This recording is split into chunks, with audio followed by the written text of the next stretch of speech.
Hey there Flock, Mike here from Epic Duck Studios, and welcome to the Epic Hobby. Today I'm going to be painting up Black Widow from Marvel Crisis Protocol by Atomic Mass Games. This video is dedicated on behalf of one of my patrons to Gold Squadron Podcast. If you're interested in supporting the show yourself, you can find out more information at patreon.com/epicduck.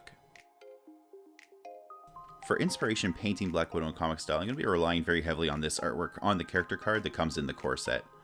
You can see the black is painted primarily black, and this is what I call the 60-30-10 rule, where roughly 60% is pure black, 30% is a colored highlight, and then no more than 10% is a bright highlight.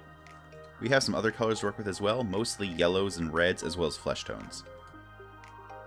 Now to begin here, I'm going to use one of my favorite black paints. This is Reaper Noir Black. I love this color because it's not quite black, it just has a little tiny hint of gray in it.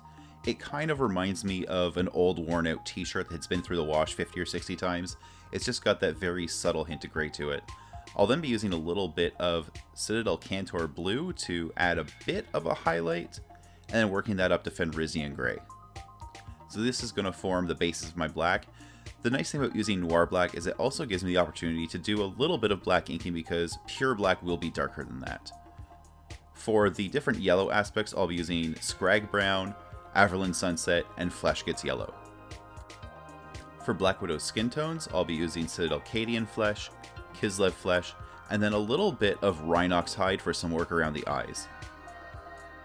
Finally, I'll be using Citadel Corn Red and Evil Sun Scarlet for her hair, and a couple small details such as the little Black Widow symbol in the middle of her belt.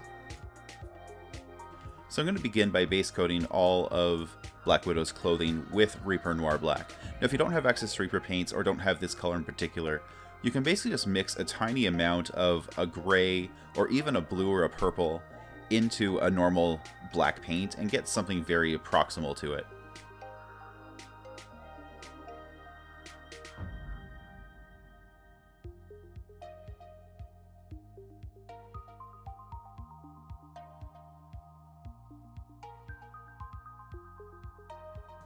With this color, you want to take the time and make sure you get a good solid base coat. You don't want any of the primer showing through, so even if it takes you 2 or 3 coats of the black to really build it up, it's well worth the time you put into it.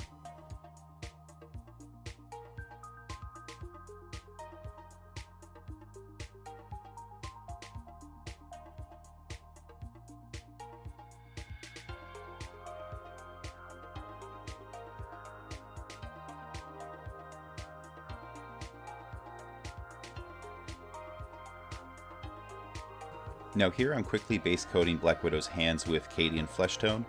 I don't go ahead and base coat the face yet though, because I realize I want to put a little more detail into the eyes, and my approach to painting faces doesn't really start with a skin tone first, to start with the eyes first, so you'll see that play out in a moment. So now I'm going to base coat the eyes with Citadel Fenrisian Gray. This is the slightly sort of baby bluish color I was going to use for the top highlight color on the clothing. And the reason I'm using this instead of a white is I do find white eyes, even on a comic style miniature, are just cartoonishly weird. They also don't give you any room to highlight, so you can't add, a glint to the pupil or anything like that. I like to always do my eyes with a slight off-white, whether it's an ivory or a blue. And because I already have this as a planned color in the model, it's just the right thing to work with. Now I'm going to take a little bit of Cantor Blue and go ahead and add the pupils in. This is going to be done as a single straight line through the middle of each eye. Once the eye is framed in, you won't notice it's a line, but by making it a straight line, it makes it very, very easy for me to make sure I get both eyes looking in the same direction. With the pupils established, I'm going to take a little bit of P3 Mora White and add a tiny shiny spot just to the top left of each pupil. Adding this little bit of white to the eye is completely optional and also not really necessary for most painting purposes. It's just a little extra touch I like to give the models, but feel absolutely free to omit this step. Now I'm going to take some Citadel Rhinox Hide. This is a fairly dark brown. It's kind of in the same family as the skin tones though, and I'm going to use this now to develop the shape of the eye. When I painted the white, or rather the Fenrisian Gray, I painted it much larger than the actual eye is, and then what I do is I take this darker brown, this Rhinox Hide, and I start to build the sort of almond shape of the eye. So I developed the shape of the eye by starting at the cheek and slowly working my way up, building layers very thin layers of the Rhinox hide until it basically underlines the eye properly. Then I do the same from above, kind of coming from the brow down. While I've got the Rhinox hide out, I'm also going to use it to paint the really deep crease between the head and the hair, just because there should be a natural shadow there, and I haven't decided yet if I want a black line around the face or not, because black lining can be very, very dominant, and sometimes with areas like hair and skin, you want them to feel just a little bit softer. So you can see now I've shaped the eye from the bottom over the cheek, shaped it from the top coming down from the eyebrow, and I've really kind of got that almond shape down on the left eye here. Alright, now I'm bringing in that Cadian flesh tone finally, the skin color that's already present on the hands, and I'm using that to build up again around the eye. This time though, I don't want to bring this right up to the eye, I want to leave a little sliver of the Rhinox hide showing around the eye. This creates the illusion of a little bit of an outline in place, which also helps emulate the look of eyelashes.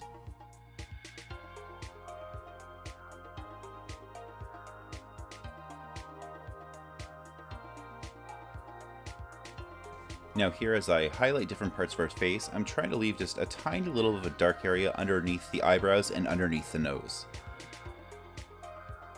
Next I'm going to bring in just a tiny bit of Citadels Mephiston red and use that to color her bottom lip. This wasn't a color I had originally planned on using this model, but I want something that makes the lips stand apart from the hair while still being in the same color family.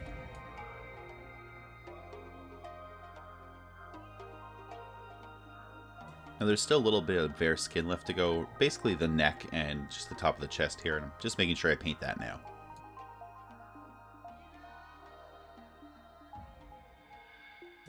Now I'm going to start base coating the different yellow aspects of Black Widow's costume with Scrag Brown. I like using Scrag Brown as a base for yellows because it's got a really nice deep warm color to it without becoming too brown. Once you've added some yellow highlights to it, it really does feel like just a yellow shadow. Now, if you're looking at the character reference in the Marvel Crisis Protocol core set book, you'll notice that the straps here are actually brown in the first place as opposed to being yellow. But if you look at her character card, which is much more comic book inspired, basically everything that's not black on her costume is bright yellow. And this is what I'm trying to emulate the most because it is the most iconically comic book. And what really causes that is, especially in older comics, they tried to keep the palette as short as possible, use as few colors as possible, and often keep them very bright and simple. And the reason for that was simply because it was cheaper and easier to print. And so if we have nothing but basically black, yellow, and red here, we have the makings of a very kind of classic comic book look here.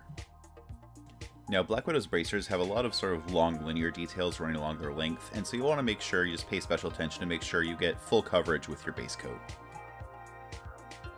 Black Widow's belt is probably the most ornate and detailed part of the whole model because it's made of a bunch of basically kind of interlocked medallions as opposed to just being a simple straightforward belt like the bits on her thighs are. So it does take a little bit more work to make sure your base coat covers all the correct areas, and don't be afraid to make little mistakes and touch it up with a little bit of black after the fact. There's a small Black Widow emblem in the middle of Black Widow's chest, and this is a really easy detail to overlook, so I'm just pointing it out, make sure that you are aware it's there. Here I'm taking a little bit of Mechanica Standard Gray and just hitting the grip of her holstered pistol. That's all there is to this step.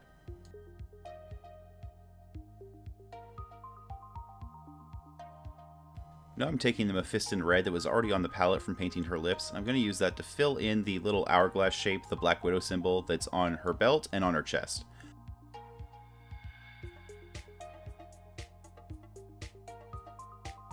This is a really small detail, and the one on her chest is even smaller, so there's a really good chance you'll mess up a little bit. You can just come back in with some Scrag Brown and touch up if you do.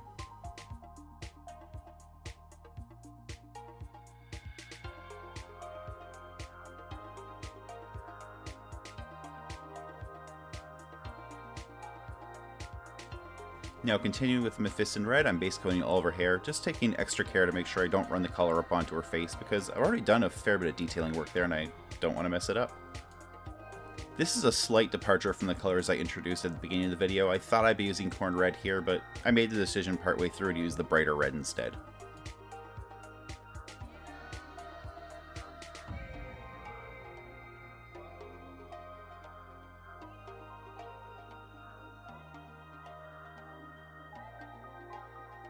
Now the corn red's going to come into play. I'm actually going to use it for the brickwork on the base.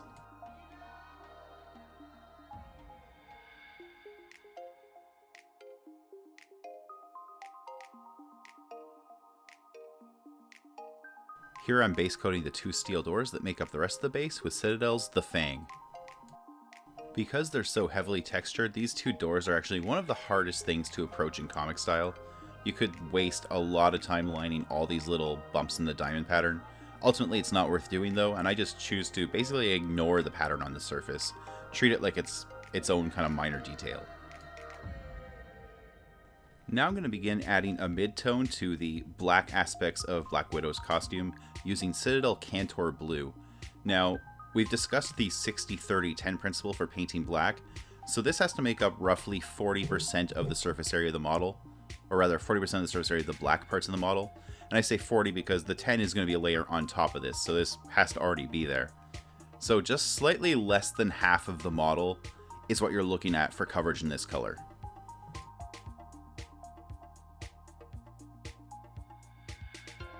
The easiest way to gauge a 40% coverage on the model is basically to look at it from the top down, assume you're seeing 50% of the model from that angle, and then paint most of that with just a little bit of black kind of showing around the edges. So you can see sort of as I'm working on her buttock and her boots here, I'm painting, you know, almost the entire top down exposed area in this Cantor Blue and leaving just sort of a bit of a fade or a bit of an outline around what I'm looking at.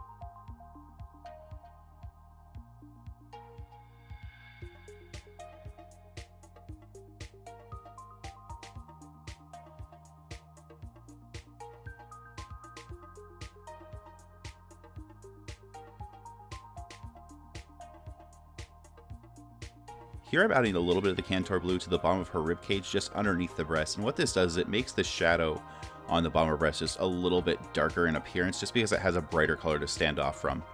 I find this a little more natural than the trick that was used on her card art where there's actually a highlight on the bottom side of the breast instead, which feels super unnatural.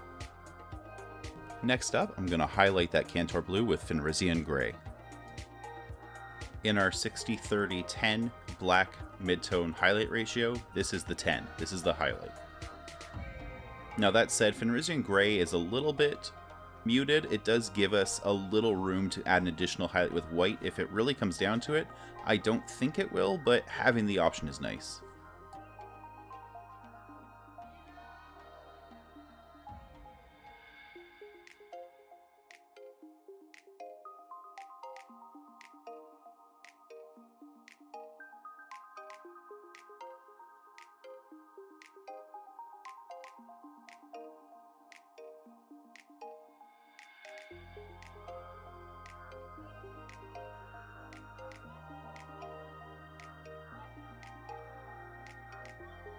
Alright, that about wraps up the black. Next I'm going to begin highlighting the yellow aspects with Averland Sunset.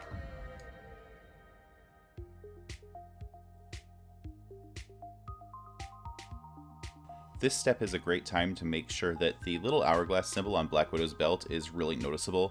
You can draw attention to the shape by, adding highlights around it, sort of hitting those sharp angles of the hourglass.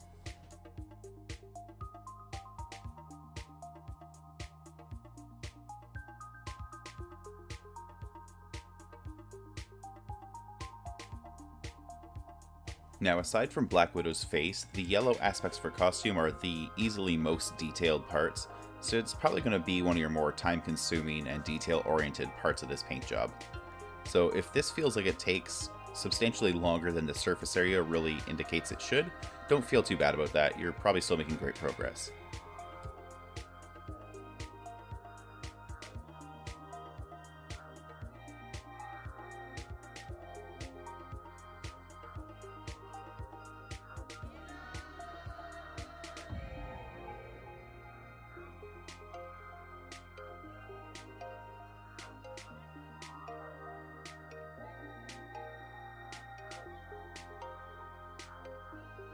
Next, I'm going to highlight Black Widow's hair with Evil Sun Scarlet.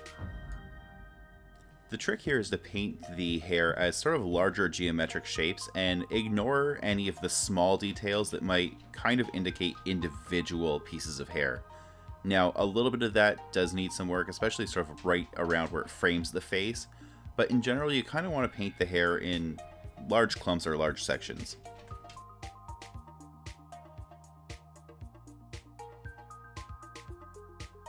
Now I'm going to add another highlight to the hair by mixing a little bit of Mora White into the Evil Sun Scarlet, getting just a lighter red.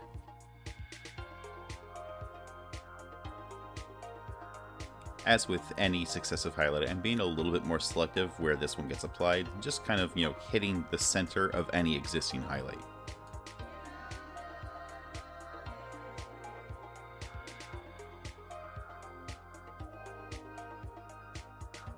While I've got this very light red on the brush, I'm just adding a tiny highlight to Black Widow's bottom lip as well.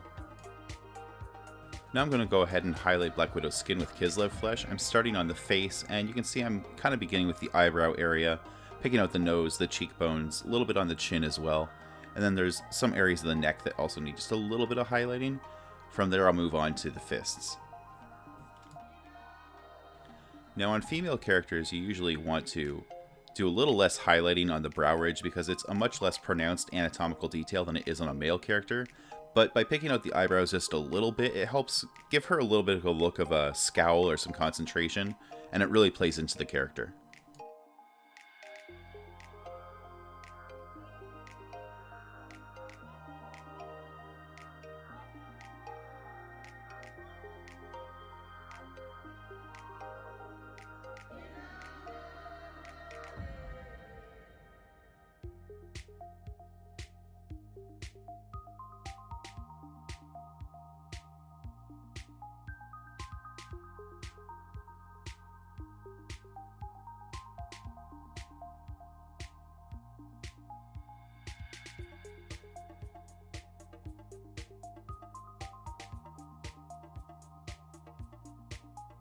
At this point, I'm done all the colorization on Black Widow. I'm really happy with the highlights and tones I've achieved. And I'm going to begin adding the comic style black lining using a black ink. In this case, I'm using Dale Rowney FW Black, though there's other inks that work really well for this as well. Higgins Black Magic is my personal favorite. Liquitex Carbon Black works pretty well as well. And other inks like Scale 75 Ink Tensity Black or Amsterdam Black ink will also work. Basically, any black artist ink is going to work just fine for this. I'm using a small brush, in this case a 000 brush from GameEnvy.net from their Artist Arsenal line. And then this one I like personally because it's got a good amount of spring to the brush, so it returns to a nice sharp point in a fairly consistent manner, which makes it really good for producing all these small fine lines. So I begin black lining Black Widow's costume by just working my way around the different details and isolating them from each other. So separating the, black clothing from the yellow belts and so on. Just working my way around and sort of just painting those boundary lines between different details of the model. Because her costume is also predominantly black, there's not a lot you have to do to really sell the look here. Really just adding these black lines around these really bright details, around her skin, around her belts and so on, is enough to really create the look of the comic style effect, because it does drop a sharp dark line in place around those details, but it's still, because we used an off black for the base coat, it still stands out even against the black of her outfit. Now with most comic style models, when I'm painting them, I do a lot of work on the bottom of the model in black and black out whole areas of the model, and then do a lot of sort of hatching or other sort of shading techniques to really tie them together into the black. Because Black Widow's costume is predominantly black already, that doesn't really need to happen. So what I'm doing here is I'm just throwing a quick little shadow in the deepest area, so you can kind of see one sort of in the armpit, just under the arm there. And then just a quick black underline on the arm so that it creates a bit of a silhouette when seen in profile. I'm going to also add those same large areas to the underside of each thigh to just, again, create a nice deep shadow and really make the black outfit look really just truly black.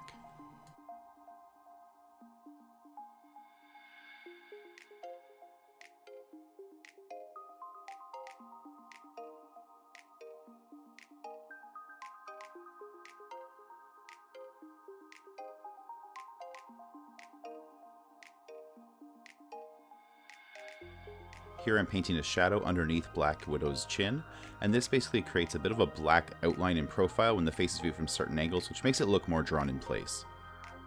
Now I'm defining the outline between the skin and the hair. This is honestly probably one of the more challenging lines on the whole model because I want to make sure I don't spill it onto the skin. So basically, as I'm using the brush, I'm airing it towards the side of the hair because the hair is the easier part to fix. It's obviously much less detailed.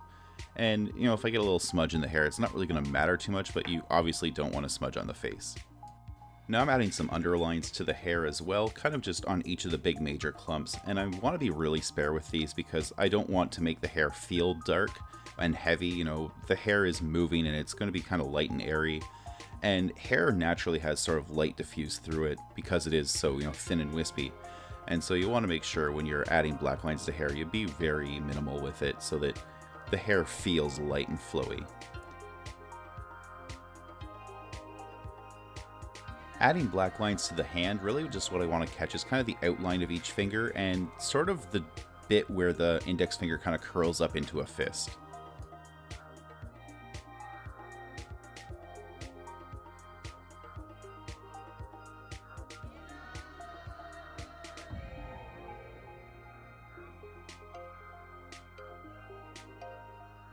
Here I'm painting an eyebrow in place along sort of the edge of each brow ridge, just by painting a thin black line in place.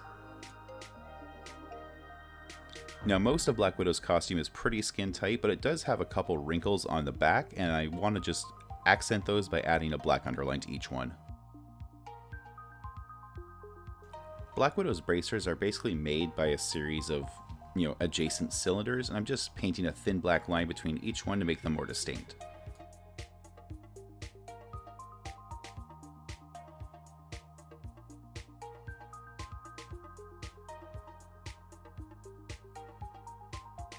Okay, Black Widow herself is completely detailed. Now it's time to work on the base. I'm going to begin by just adding black lines to all the deep recesses. So there's these two little handles on the doors, and I'm just inking around them. And then I'll obviously ink the line between the two doors, the line that distinguishes the brick from the doors, and then around each brick.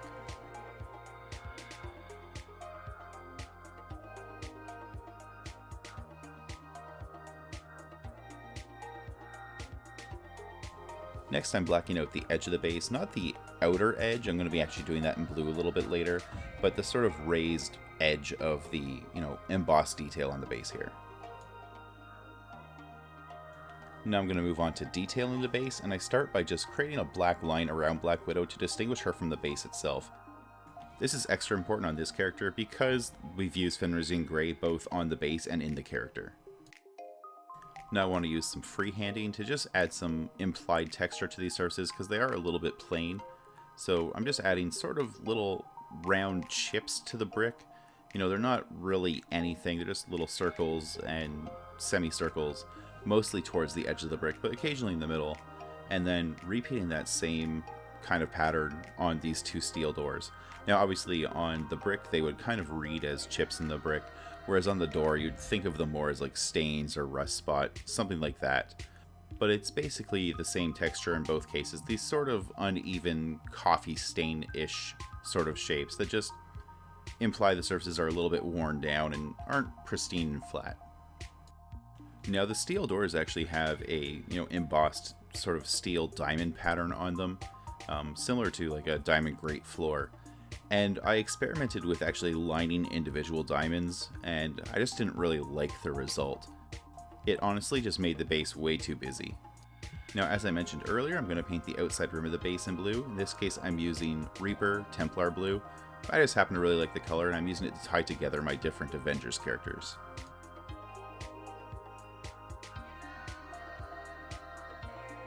And that's it, Black Widow is done. I hope you've enjoyed this tutorial and my approach to comic style black.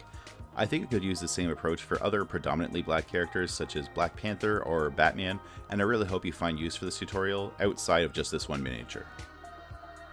Hey, thanks for watching my video. If you enjoyed that one, please hit like and subscribe, and don't forget to hit the bell icon so you get notifications when I post new content in the future. If you want to take your support even further, you can do so at patreon.com/epicduck. Every little bit helps me keep the lights on and the paint flowing, puts new models on the table so I can make interesting videos, and most importantly, keeps a roof over my family's head and food on the table. Honestly, Patreon is what makes doing this every single day possible. You can also catch me 6 times a week at twitch.tv/epicduckstudios. I'd really love it if you came by to watch my show sometime and clicked follow. A big thank you to everyone who has supported my stuff, both past and present, over the years. It's been a wild ride, and I couldn't do this without the fans and all of the wonderful flockers out there. The hobby community is just an amazing group of people, and you make this worth doing. So let's keep doing this together for years to come. Thanks again for watching, and until next time, do something epic.